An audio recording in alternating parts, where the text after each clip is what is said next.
Welcome everyone, it's Romero17 and you guys have been asking me for this video for a very long time. This is going to be the advanced takedown defense video. So this is going to be talking about takedown counters, submission counters, and going to be able to deny the turns from high-level wrestlers or high-level grapplers, etc., etc. So the best way to kind of practice when you want to go work on defending turns, you want to choose a fighter that, if you want to just focus on defending one turn, choose somebody who has level 2 takedowns. They'll only be able to drive to the left and you can focus on denying that one direction.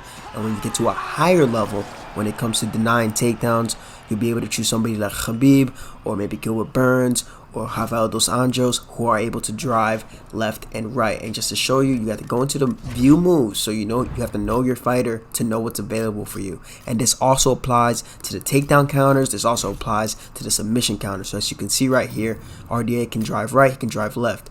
Gilbert Burns, he can drive right, he can drive left. So that's an extra threat added onto their takedowns. If I go to RDA, he has these guillotine reversals, he has the standing headlock, so does Gilbert Burns, etc., etc. So let's see, one more thing here. If you go to the BJJ judo takedowns, this is where you can see if your fighter has the judo reversals. And yeah, so let's get to defending takedowns. I'm going to break down each counter, the qualifications in order to get the counter, and we'll be right on this video. So first things first, when it comes to the submission counters, it is done by L2, R2, and L1. The window for the submission counters, it has to be a pre-denial. If you miss this window, you can't back onto the button and initiate the submission counter. You will give up the takedown every single time. As you can see right here, I am already holding L2, R2, and L1 as my opponent here. Gilbert Burns is shooting in and it initiates this standing guillotine. I can choose to move him against the cage. I can pull guard if I want to, but this is a good way to get somebody who's excessively shooting and you know they're going to shoot. You can also use this guillotine counter when somebody tries to shoot up against you by the cage. As you can see right here, snatch up that bow and neck, and that's it. Again, I'm going to reiterate this. This is a pre-denial. You cannot do these sub counters late. There is no late denial with the sub counters. These are pre-denials. Moving on to our next submission counter. Only some fighters have this. This is the bulldog submission counter against the low single, aka ankle pick in this game. So you can see right here, once you've initiated the bulldog counter successfully, you'll start this choke submission, and if you choose to bail a little bit early, you'll be able to get into sprawl.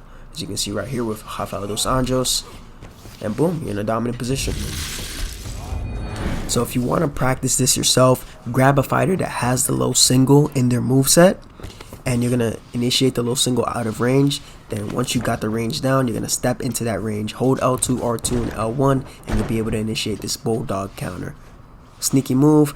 If you miss it, it's all good. You can go into sprawl and work your body from there. Now the next thing is going to be the takedown counter. The same window applies with these takedown counters. You can't just camp on it forever. If you miss the window, you're getting taken down. So when it comes to the takedown counters, it's going to be L2, R2, and R1. So for a single leg, you end up in half guard, on top half guard. And if against a double leg, you will end up in side control. So Gilbert's going to shoot a double leg. I'm going to hip toss him over, and boom, I am now in side control. We're going to run that back one more time. As you can see here, Gilbert's going to shoot a single. I'm already ready with my takedown counter. I'm going to sit through. This is how you know if you got it. RDA is going to kick him up over, and now I'm in the dominant position. I'm in half guard on top. So I have the option to posture up, go to mount, etc., etc. And if he shoots a double leg instead, and I have L2, R2, and R1 ready, I'll be able to toss him over to side control, another dominant position. I can go on knee on belly, top mount, or side saddle, crucifix, whatever I have. So again, pre-denial, work on the timing, and you'll be lit.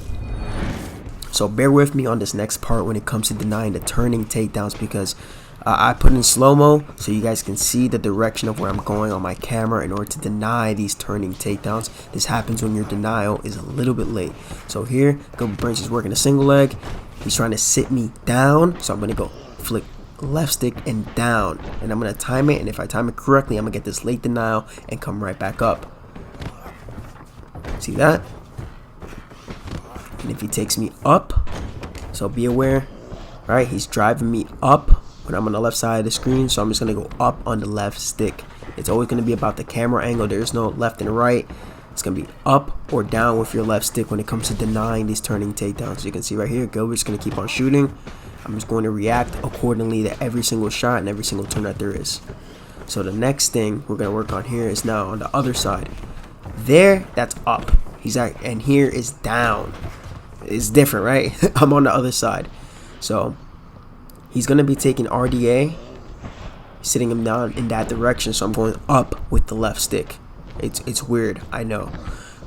And here, he's elevating me there, but he's taking me downward on that side of the screen. So I'm using the left stick and going down with it to get that late denial. And there I just held L2 and R2 to get that little pre-denial action. So now for the double legs, it's going to be a little bit interesting. I usually kind of follow the head where it's going as the tell as to where I need to deny. So on the left side of the screen, he's driving me down. I can see RDA's hand coming down. So I'm using the left stick and down to stop this takedown. That's an early denial, right? And if he tries to take me the other direction, I'm going to go up on the left stick and I'll just kick him and roll him through. Now if I'm on the other side and he's driving me up, as you can see right there, I'm just going left stick and up to stop that turning takedown. There he's driving me down, so I'm going left stick and down. So one more time, driving me up. This is the late denial animation. He's driving me up again and get an early denial there. One more time, he's gonna shoot again. Again, I time the denial. Remember, you cannot pre-deny a turning takedown. If you pre-deny a turning takedown, you will get taken down by a specific animation that does a body lock and sits you down to half guard. So that's it for the video. I hope you guys enjoyed it. If you guys have been having trouble, I really hope that the slow-mo and getting used to the camera angle is going to help you out. I usually recommend classic or wide when playing UFC 4. It's just a little bit easier to see which direction you're going when it comes to denying takedowns. And if you want to stay on your feet, if you want to make your opponent pay, you have to practice. You don't have to practice for too long, maybe 20 minutes out of your day, 30 minutes that you probably would have spent on ranked, and you're going to get a little bit better. But that's Romero 17. Hope you guys enjoyed the video. I'm out of here and have a great day.